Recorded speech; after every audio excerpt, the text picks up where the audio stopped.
এই গরমে বরফ না থাকলে কল্পনা করা যায়, কিন্তু 200 বছর আগেও ফ্রিজ ছিল না।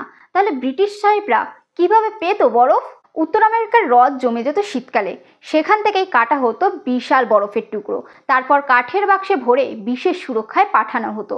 বস্টন থেকে বরফ ভর্তি জাহাজ পাড়ি দিত ভারতের পথে।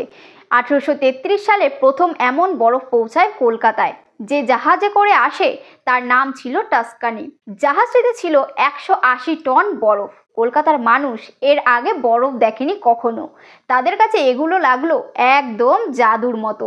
এই বরফ সংরক্ষণের জন্য কলকাতা, মাদ্রাজ, মুম্বাই জুড়ে তৈরি হলো আইস হাউস। আর এই বরফের ব্যবসার পেছনে যিনি ছিলেন তিনি হলেন ফ্রেডরিক টিউডর। ইতিহাসে তিনি পরিচিত আইস কিং নামে। আর এই ব্যবসা থেকেই তিনি হয়ে যান কোটিপতি। একসময় বরফ ছিল বিলাসিতা, কিন্তু এখন শুধু এক ক্লিকেই ফ্রিজ খুললেই বরফ। এইরকম অজানা ইতিহাস জানতে আমাদের চ্যানেলটিকে সাবস্ক্রাইব করুন।